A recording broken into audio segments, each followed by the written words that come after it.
All right, here's something all of you are doing. All of you are doing this one thing.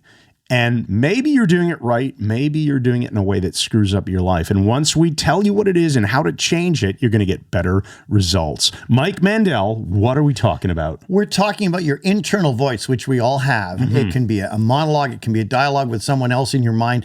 But the problem is when we listen to it and it's saying negative things about us, it can wreck our lives. And we might believe it. Stuff. We might believe it.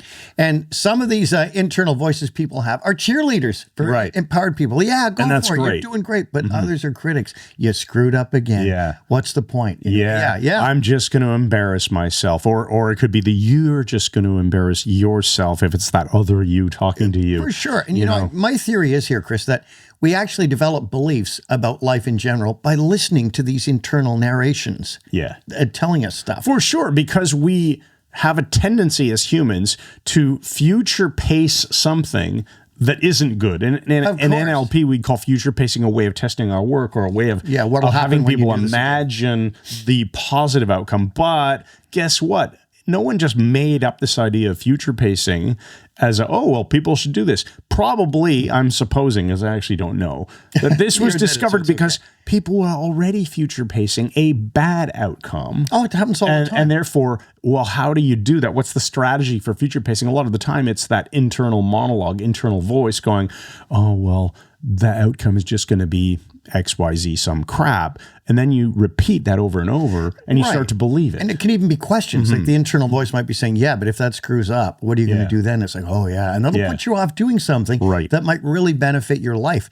And we're building these beliefs. We're building these reality tunnels a lot of the time based on listening to these voices. The key is we have to be selective which ones we listen to. Okay, so how do we recognize when these internal voices are talking with us, and how do we change them and get a better result? Start recognizing that they are talking to you. And instead of just accepting what they're saying as the truth, we have to recognize the disempowering voices and challenge them. Challenge what they're saying and use reframes until they become automatic. So instead of saying, I blew it again. Oh, you're not doing very well. No, I'm not. And agreeing with this, you start saying, I'm learning. I'm improving all the time. So consciously interrupt your... change it. You know what? Let's draw this into the... as I just said, I was about to say how I stopped using mostly filler phrases. I used to do the a lot. Right. Now let's pretend the and the is the internal dialogue that's negative that you want to switch. So in my case, I think we said on the podcast, and you pointed out this to me, that at first I would do the ums and the ahs, and then realize I had done that, and then probably say to myself, internal dialogue, Chris Thompson, just screwing it up. Then I would start to notice it as I was doing it, which was interesting because I'm right in the middle of talking, and noticing it as I'm doing it. You do it really Then I would notice it just before I was about to do it, and generally stop it, because if I know I'm about to, I could pause instead. And then I just noticed the problem had essentially disappeared. Okay, so now map this across to the inner critical voices. Exactly. So how can we map that same idea? Things that we just get better at doing. We have to start by interrupting, noticing that the internal voice is speaking, being consciously aware of that. Then we'll be able to catch it going, it's being negative. It's black hat voice. Yeah, you can even joke about it. Or if you're hearing these internal voices telling you that you're a loser or this, that, and the other, reach out with your hand as though there's a volume knob and just turn it down so you can barely hear it. Or maybe spin it around if you want to imagine it being negative, and you can spin it to the positive side and ask it for a new set of comments or whatever. And you start to put your own comments on the comments. So when you're hearing this stuff, you blew it, that didn't work, or that, you say, next time will be even easier. I just got an education. This is temporary stuff. I've done harder things. And the one I like is Tony Robbins' next! He said a relationship breaks up. He said you're going to start beating up on yourself. If only.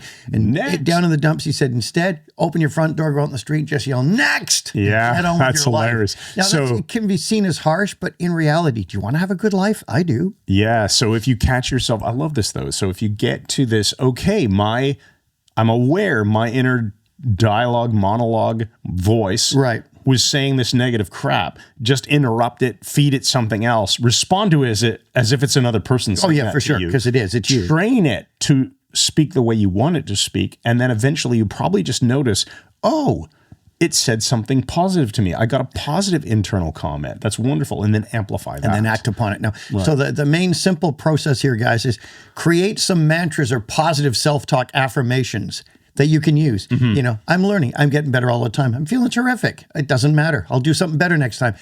Get these down and use them enough that they become hardwired in just through repetition. Repetition is the mother of skill. Over and over and over.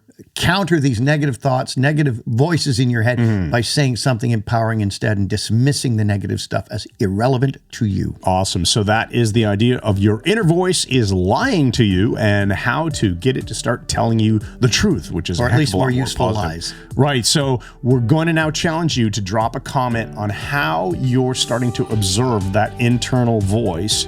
Whether it's saying something negative, what are you giving it as feedback? Let us know in the comments. The more you do this, the more you'll commit to actually making this change. So drop a comment, because that's going to be the first little seed of you making a change. All right. So let's leave on a positive note. Thanks once again. And good night.